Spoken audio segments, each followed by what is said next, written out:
Le prophète dit, si tu prends ton enfant, dès sa naissance, tu le mets dans une maison, tu fermes les quatre coins, tu le fais grandir dans cette maison.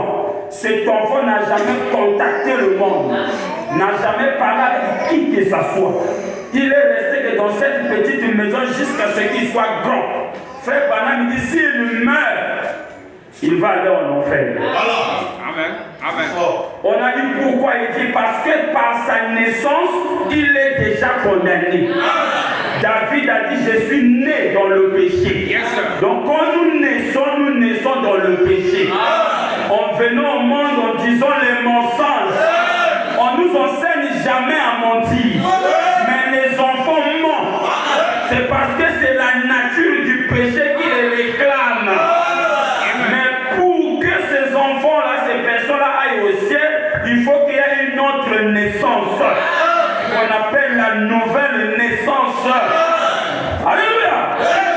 Parce que Jésus a dit à Nicodème, ce qui est chair est chair, ce qui est esprit est esprit.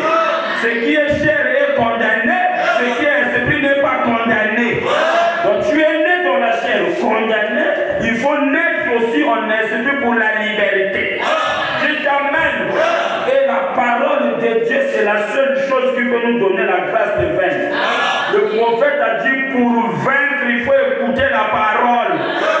Si tu n'écoutes pas la parole, tu ne vaincras pas le monde. Dieu t'amène. Le prophète a dit que si vous ne servez pas Dieu, c'est que vous servez le diable, mais dans l'ignorance. C'est-à-dire, on n'a pas trois cons. Si tu n'es pas un fils de Dieu, tu n'as pas ta carte d'identité du ciel.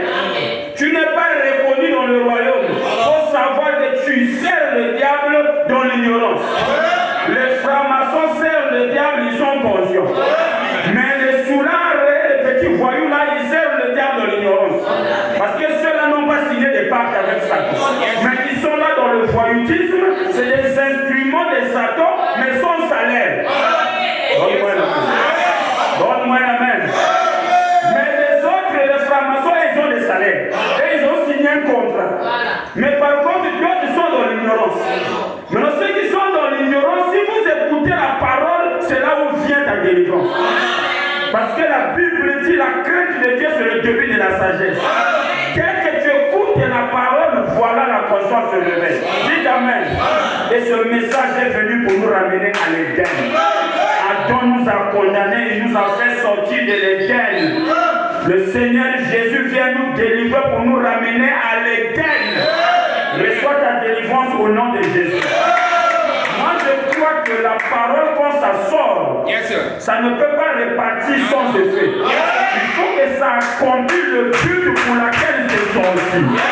Le frère Branham dit que la parole, quand ça sort, pour les uns, ça donne la vie. Mais pour les autres, ça les condamne. Donne-moi la main. Il dit que la même pluie qui est tombée en temps anciens, qui a sauvé Noé, ainsi que sa famille, c'est la même pluie qui a englouti le monde. Or que la pluie, ça typifie aussi la parole. Parce que quand ça tombe, c'est pour donner la vie aux semences. Et fois, dit quand la parole sort, c'est pour sauver les uns, donc les croyants, parce que Dieu traite qu'avec ceux qui croient, Dieu traite qu'avec ceux qui sont humbles, Dieu traite qu'avec ceux qui se sont petits devant sa parole. Donne-moi la main. Mais par contre, pour les autres, c'est une condamnation. Donne-moi la main. Vois-tu cela? Donc ce soir, le Seigneur nous a représentés. Il nous a dit, vous ne pouvez pas aller en enfer pendant qu'il y a l'occasion de ne pas aller en enfer. Amen. Alors je lis quelque chose. Il dit, qu'est-ce que le Saint-Esprit essaie de faire aujourd'hui? Frère, voilà, tu vois, d'enlever toute cette incrédulité. Le Saint-Esprit vient pour essayer de ôter l'incrédulité.